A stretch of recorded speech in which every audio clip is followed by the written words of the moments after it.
Oi, depois de fazer toda a review da quarta temporada de Wakfu, está na hora de dar minha opinião honesta sobre o que eu achei dessa temporada. E já vou começar dizendo que fomos enganados. Se você, assim como eu, fez teoria sobre o que iria acontecer, saiba que tivemos uma visão completamente errônea dos fatos. O trailer de divulgação praticamente não teve nada a ver com o que recebemos na temporada. E isso não quer dizer que foi ruim, mas confesso que queria ter visto algumas coisas que o trailer apresentou e que acabaram ficando de fora. Caso você não lembre, o trailer mostrava algumas cenas bem impactantes, como um reino misterioso onde vários Ryukos estavam ajoelhados diante de uma versão mais velha dele, um ataque de raios no reino Satita, a Irmandade dos Esquecidos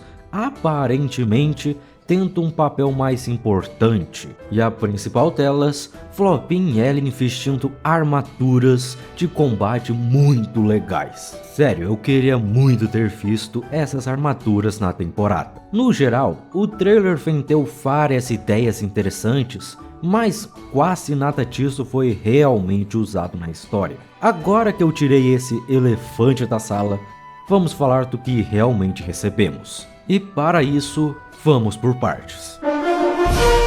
Já vou começar com um ponto mais fraco da temporada, que foi o arco do Ruel. Eu entendi a mensagem que eles queriam passar, aquela ideia de que o dinheiro não é tudo e que devemos usá-lo para ajudar os outros. Também ficou claro que esse arco serviu para mostrar o que Ruel perdeu ao escolher a riqueza em vez da família que ele poderia ter tido. Mas com todo respeito, esse arco não faz o menor sentido. Ruel já tinha encontrado sua verdadeira família com Yuko, Amalia, Percy, Eva e com todos os outros. Ele até construiu amizades que durariam para sempre. E em várias ocasiões já escolheu a família ao invés do dinheiro. Sem falar que ele já tinha decidido de forma subentendida que toda sua fortuna iria para Yuko quando ele morresse. Mas esse nem é o pior de tudo desse arco. A suposta esposa do Ruel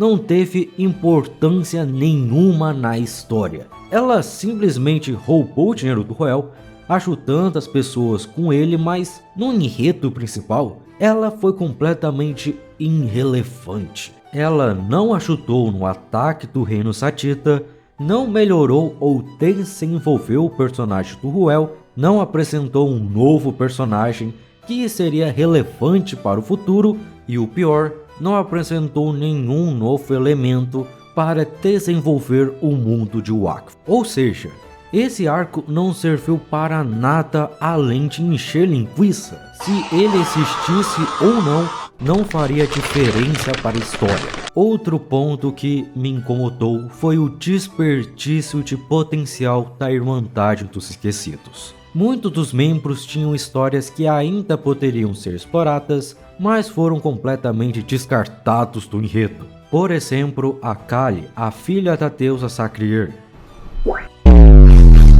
Ela mal aparece na terceira temporada e ela poderia ter um pouquinho mais de destaque. Tadura é literalmente a mulher responsável indiretamente pelo caos de Ogreste e a mais próxima de uma divindade Satita. Ela poderia ter tido só um pouquinho mais de foco na história. Salvo alguns que tiveram pequenos momentos de destaque, a maioria foi jogada de lado sem muito desenvolvimento ou explicação. Também alguns poderiam ter sido bem úteis no combate final da história. Sobre a deusa Eliatrope, já vou começar sendo direto. Eu odiei.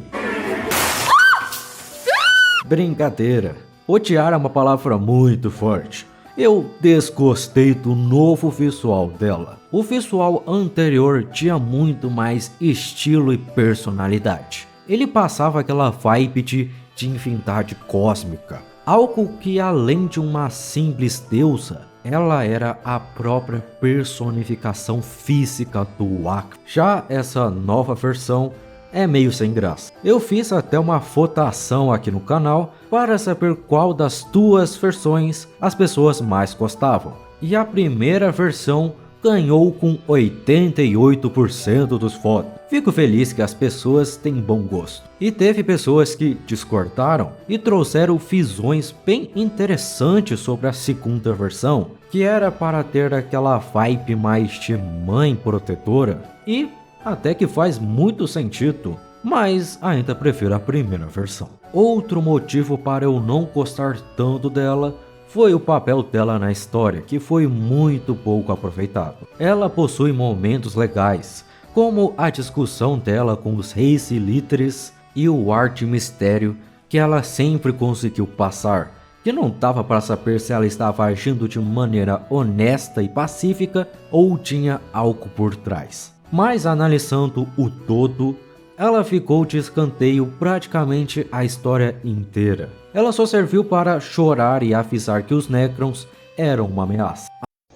Acabei de perder minha conta. Agora, falando em desperdício, não tem como ignorar o total descaso com Inglorion e os outros deuses. Eu tinha muitas expectativas para finalmente ver os 12 deuses sendo explorados, mas não tivemos absolutamente nada. Nenhum personagem sequer comentou de maneira mais aprofundada, nenhuma visita aos templos, nenhuma referência, e o mais decepcionante foi que esse deveria ter sido o arco do Percy. Ele é literalmente a reencarnação do deus Iope. Então eu esperava que ele e até seus filhos tivessem algum desenvolvimento em Inglorion. Seria incrível ter visto flashbacks do deus Iope interagindo com os outros deuses ou alguma manifestação dele de vidas passadas. Imagina só o Percy começar a ouvir vozes na sua cabeça ou até mesmo imagens vívidas de alguém que ele nunca viu na vida, mas que sabe bastante coisa sobre os deuses e como funciona o poder de uma divindade, sendo que só ele e talvez Ellie e Pan possam ver e ouvir. Assim começa um arco no qual o Percy tem que sair em uma jornada para lidar com os problemas que suas outras encarnações causaram. No processo, ele pode até encontrar outros deuses e assim apresentar e conhecer cada um deles. Mas essa ideia ninguém quer usar, né?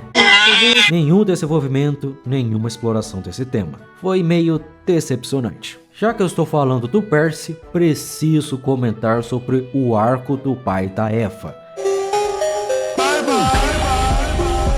E também foi bem meh. Madagascar no final das contas só serviu para desenvolver Flopin. E isso foi um desperdício enorme, porque ele tinha um potencial incrível. Afinal, não é todo dia que vemos um Krá tão poderoso. Afinal, na série inteira, os arqueiros nunca foram a classe mais forte. Então seria muito interessante ver alguém considerado o melhor de todos. Mas não, ele basicamente entra na história, joga algumas informações soltas sobre o passado da Eva e vai embora. Como um típico pai brasileiro. Ele menciona a mãe da Eva, mas não explica nada sobre quem ela era. Fala que eles são herdeiros de uma guilda de assassinos, mas não dá detalhe de onde eles estão agora, se eles ainda existem ou até mesmo quem são os outros membros. Ou seja, criaram um personagem cheio de mistérios e não responderam nada. Por exemplo, poderiam ter explorado muito mais esse drama da Eva e seus filhos serem herdeiros da guilda de assassinos. Imagina só um arco onde os membros da guilda vêm atrás dela e de sua família para impedir que herdem algo importante da guilda, alegando que eles não são dignos. Eles poderiam ter revelado que havia um acordo secreto, onde, enquanto Madagascar permanecesse preso, sua família estaria a salvo. Mas agora que ele estava livre, a guilda resolveu agir. Isso abriria espaço para conflitos, revelações e lutas, além de finalmente desenvolver o passado da Eva, mas infelizmente nada disso aconteceu. Agora eu não coloco esse arco da família no mesmo nível do Ruel, porque o desenvolvimento de Flopin foi muito bem feito. O desejo dele de encontrar seu lugar no mundo, de se tornar alguém especial, vem sendo construído desde a terceira temporada, e foi ótimo ver esse momento de evolução, tanto para ele quanto para seus pais. Ver como Eva e Percy lidaram com a partida do seu filho, cada um do seu jeito, foi muito bonito. Sem contar que Flopin realmente precisava de um buff. Entre seus irmãos, ele era fisicamente o mais fraco. Então essa mudança foi muito bem-vinda. Agora vamos falar do arco dos Heliotropes, mais especificamente da Nora. Existe um grande problema em Wakfu, que a série assume que você já conhece certos personagens. Muitas vezes eles simplesmente não explicam quem são ou por que são importantes. E a Nora sofre exatamente com isso. Mesmo eu já sabendo quem ela é, não consegui me apegar completamente. O motivo, eles não desenvolveram nem ela e nem Ephraim da maneira correta. Nora até teve desenvolvimento e momentos muito legais, interações interessantes, mas sinto que ainda faltou coisas. E a principal delas foi a relação entre Ephraim e Nora. Você não sente o peso da conexão deles, porque a série nunca constrói essa relação de forma significativa. E ainda tem outro problema, mas isso é mais opinião minha do que outra coisa.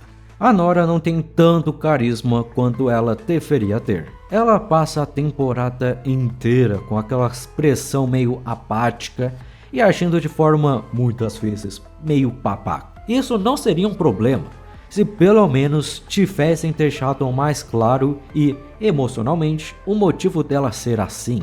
Afinal, ela achava que o irmão estava morto. E isso também afeta o grande conflito entre Nora e Ephraim. A justificativa para ela vencer a batalha mental foi porque o próprio Ephraim permitiu que ela ganhasse. Mas o problema é que em nenhum momento antes disso nos mostraram que Ephraim ainda tinha um lado bom, ou que ainda amava sua irmã. Se tivessem atrapalhado isso antes, esse momento teria sido muito mais impactante. E o final dos dois, onde eles se congelam para ficarem juntos para sempre, acaba ficando sem muito efeito. Você não sente aquela emoção de perda, porque a série nunca faz questão de mostrar de verdade o motivo deles se amarem tanto. A justificativa de que eles são irmãos e é por isso que eles têm uma ligação especial é muito fraca e preguiçosa. Vou comparar com a relação entre Yuki e Atamai da primeira temporada, para ser justo. A relação deles foi muito bem construída ao longo dessa primeira temporada. Desde o momento que eles se encontraram, a relação de irmandade foi sendo construída. Então, quando chega algum momento impactante entre irmãos, você sente o peso disso. E é por isso que o arco da Nora e do Ephraim não funciona tão bem, porque faltou construção de relação deles, para que o público realmente se importasse quando esse momento chegasse. Agora que eu falei sobre os pontos mais fracos, vamos para os pontos mais fortes. E não tem como começar sem falar do personagem com o melhor desenvolvimento dessa temporada, Armand.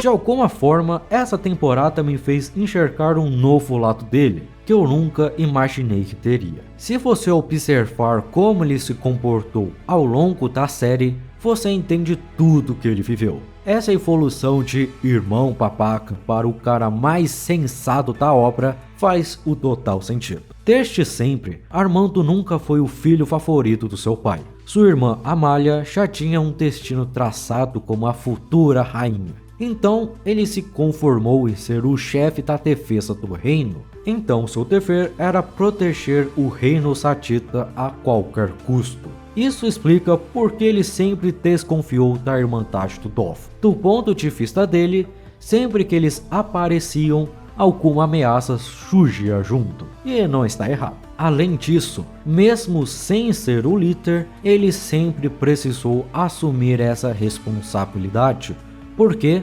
Amarya nunca entendeu o peso do trono. Até o seu próprio pai incentivava Amarya a ser livre e fazer o que quisesse, o que só piorava a situação. Porque enquanto o rei não estava presente, a herdeira do trono também não estava. E quem tinha que segurar as pontas era Armando. Por conta disso, ele nunca teve liberdade de verdade. Por exemplo, ele teve que assumir um casamento arranjado pelo bem do reino, mostrando que ele sempre colocou o dever acima de si mesmo e nunca teve a chance de escolher sua própria vida. Tudo mudou quando seu pai morreu. Agora, o peso do trono não estava mais sobre suas costas. Ele não precisava mais sustentar o reino para sua irmã assumir depois, porque agora ele era o rei. E para deixar claro, ele só se tornou o rei porque Amarya não estava presente para assumir o trono. Isso trouxe uma nova perspectiva para o personagem. Antes, ele fazia tudo pelo reino porque precisava ser forte para ser o rei. Agora, ele não precisava fazer isso porque ele era o rei. E de fato, ele foi um ótimo rei. Armando sempre colocou o bem do reino em primeiro lugar e sempre teve argumentos sólidos e lógicos para todas as situações. E isso faz jus a uma frase que define bem seu papel. Ele não era o rei que o povo queria, mas era o rei que o povo precisava. E outra coisa que me surpreendeu nessa temporada foi Kill Bill. Eu não fiz nada!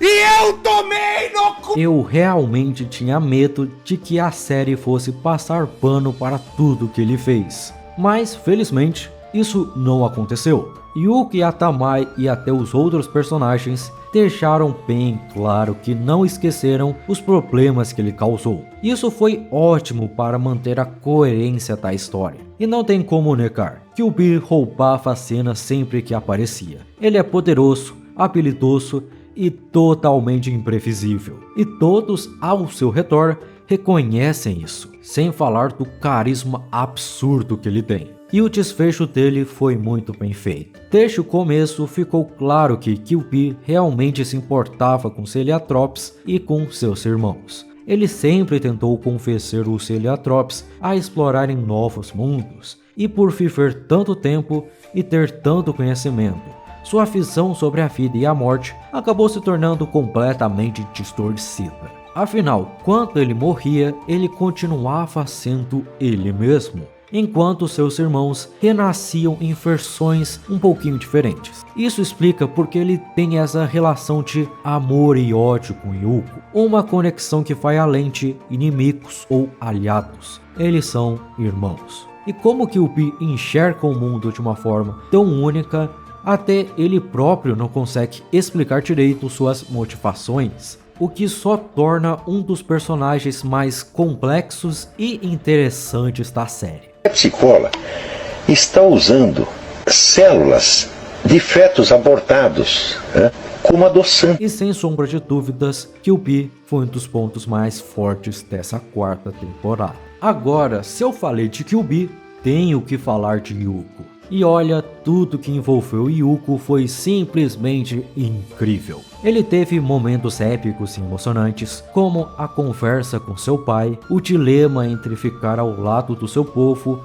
ou do mundo onde nasceu, e sua evolução como líder e rei dos Heliatrops. Além disso, ele ficou ainda mais poderoso e finalmente cresceu, tanto fisicamente quanto mentalmente. E eu tenho que ressaltar que a última conversa dele com Oropo também foi muito boa. A única coisa que tenho para criticar era que outros Heliotrops tivessem aparecido para interagir com ele. Mas no geral, foi ótimo o fechamento para sua jornada. onde ele finalmente se casa com Amália. Mas se o protagonista foi incrível, então precisamos falar do vilão dessa temporada. Porque, caramba, Taurus Mortalis chegou chutando a porta e se firmando como um dos melhores vilões de Wakfu. Ele tem tudo que um bom vilão precisa: uma presença ameaçadora e uma boa motivação. Mesmo com um objetivo simples, que é se alimentar, é justamente isso que o torna tão assustador. Ele não tem limites, não tem excitação, vai fazer qualquer coisa para saciar essa fome insaciável.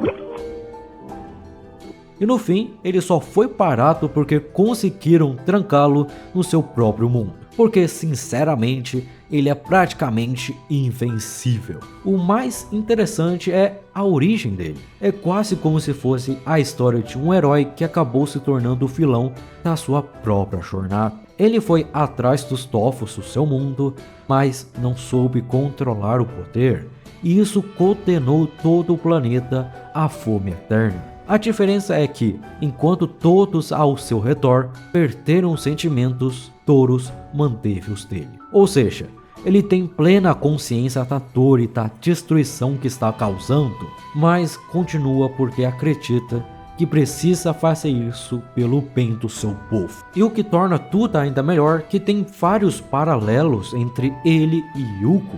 Um deles é que os dois possuem poderes incontroláveis, mas no fim, tudo o que fazem é por aqueles que eles amam. E isso pode ser bom ou ruim. Então sim, eu considero Taurus um dos melhores vilões de Wakfu. Se eu for dar uma nota final para essa temporada, seria um 8 de 10. Isso é porque eu sinto que havia muito potencial, mas que, no fim, não conseguiu atingir tudo o que poderia. Dito isso, vou passar um pano porque essa temporada teve menos episódios que o convencional e o orçamento também foi menor. Mesmo assim, eles conseguiram manter a qualidade, o que significa que eles tiveram que cortar e manejar muita coisa para manter o alto nível da animação. Porque, olha, a animação está incrível. Sinceramente, eu não esperava esse nível de qualidade. As cenas de luta são absurdas de boa,